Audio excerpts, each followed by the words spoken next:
I had a really good friend of mine, I went to lunch and he said, I don't know who this guy is here in front of me. And he goes, let me ask you a question, honestly. Right now, what are you grateful for? And at the lunch I said, nothing, brother. There's nothing good in my life right now. As I'm mouthing these words, two people walked in with an older man. Both of them clearly were fighting cancer somehow. Both had lost their hair. One of the ladies had a bonnet on and they were barely moving in. Both walked by our table and gave me the most warm greeting, the warmest smile as a stranger. And he goes, that's pretty freaking pathetic. You can't find anything in your life to be grateful for right now? There's this thing people think that like, I'll be happy when? Once I get like this big, amazing home, or once I get this car, or once I get this relationship or an amount of money, then I'll allow myself some happiness. The problem is the finish line always moves. You never arrive there, right? The other part is people think, well, if I enjoy myself now, I'm gonna lose my drive.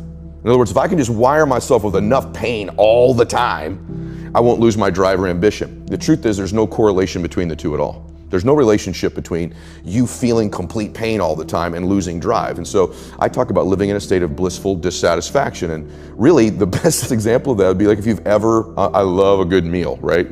You know, if I bite into a great piece of steak, if you're a steak eater like I am, you take that first bite, it's like complete bliss, right? There's no correlation between how great that tasted and your lack of desire for the next bite. In fact, that bliss causes you to want more of it. And so the more we can begin to reward ourselves with bliss, we're not gonna lose our dissatisfaction. We're not gonna lose that. And so for me, our brains, this dopamine hit you get when you do something successful, if you constantly cheat yourself out of that hit, right, biomechanically in your body, less and less in the future will you want to achieve the next level, the next dream, the next step. And that's why so many people stall out in life. We build habits, rituals, and disciplines that serve us, okay? The reason my standards are set so high is because I don't want to leave it up to my own devices. My standard is one more minute on the treadmill. My standard is one more person I can reach that day, one more phone call, one more something.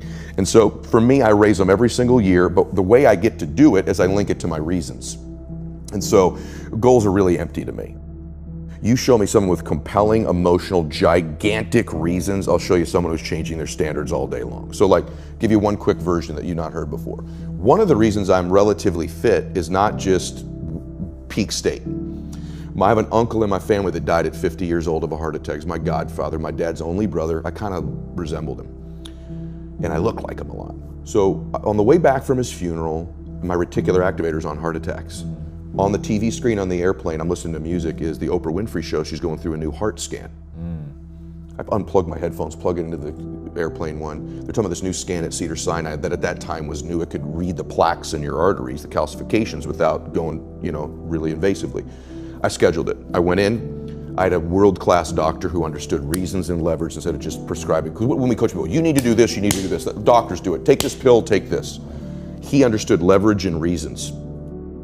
And I'm in when I walk in, I sit down, the doctor comes out and he says, oh my, I can't believe these arteries are in that young body.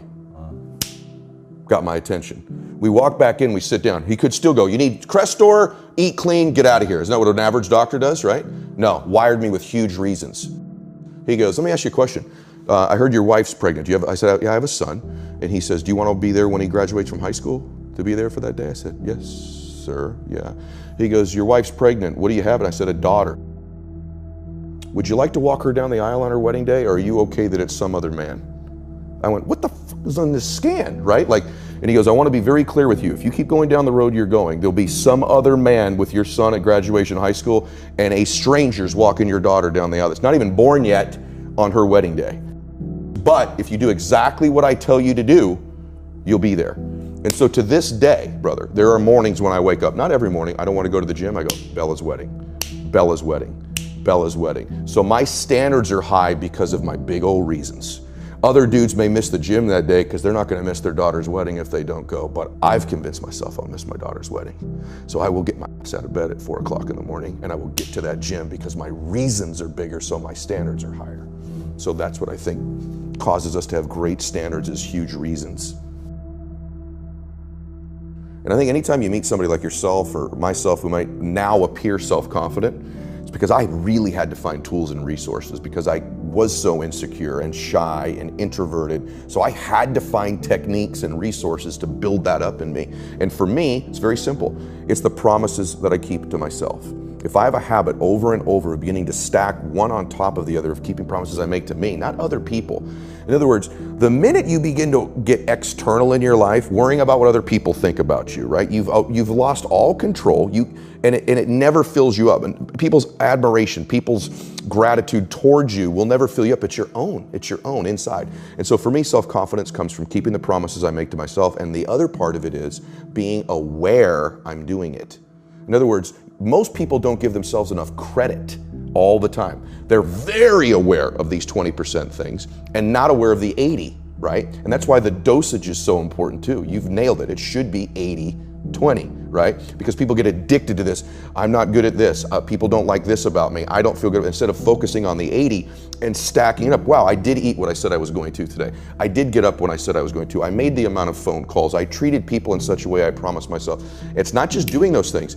It's rewarding it. It's being aware of it and stacking that up.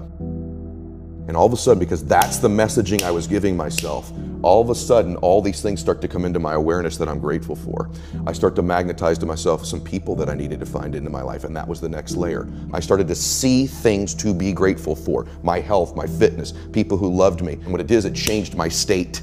When I stacked gratitude, I changed what I did in the morning, and I changed what I did in the evening. And so somehow by grabbing control of my morning, and by grabbing control of my evening, I got some measure of control over the middle of my day. I was an out of control person back in those days, meaning this: I woke up worried, stressed, fearful, and I immediately start thinking about a bill I had to pay, something that was wrong, and I'm in a state of reaction to begin I'm talking within 6 minutes of waking up. So identity is the governor on our lives. It's the invisible force that no one understands. And once they do understand and get a hold of it, their life can change. And so not only if you don't get a hold of this, will these outward conditions of your life keep being exactly the same, but you could behave differently. You could do all the working out. You could be thinking great thoughts, but you are going to get out of your life. You're going to be the most powerful force in the world, I think, is to be consistent with the concepts, ideas, and worth that you hold for yourself. You will get that out of your life, what you will tolerate. Okay, the deeper part of that is identity. And so identity is very much like a thermostat sitting on a wall, right? This is important. Once that temperature is set at a certain degree, everything in the world externally can hit it, and you will find a way to get that temperature. So even in this house, let's say it's set at 80 degrees. If we opened up all the doors and cold air, just the worst things in life, the blizzard of life came in, the thermostat will kick the heater on and it will regulate this room back to 80 degrees. The reverse is also true. It's a super hot day. Great things are happening in your life. It's getting hotter and hotter and hotter. If you're at 80 degrees, that internal thermostat will find a way over a window of time to cool your life right back down to 80 degrees again. So the key, the secret key, is to be able to shift that identity. 90, 100, 120. Average becomes sort of like this slow asphyxiation. It's almost like an anesthetic. And that over time we become kind of immune and dulled to the average that we're becoming. I know this is true, at least for me. You probably experience it yourself too. You're going to get out of your life what you'll accept. That's really difficult for people, I think, to understand is, look, what you think you're worth and what you're going to tolerate is absolutely what you're going to bring into your life and what the outward part of your life is going to look like. And so I live by that. Like, I let myself sort of feel the pain and the difficulty of being not where I want to be in whatever that area is, whether it's my spirituality, my relationships, my money. I let myself feel that pain because, as you know, there's two motivators, right? There's the gaining of pleasure, right? Wanting to go get something, chasing the dream, but then there's the avoidance of pain. And for a lot of champions, that's a pretty big driving force for them. And so at least for me, I leverage both of those things on me to get myself to take action. So that's what that means to me.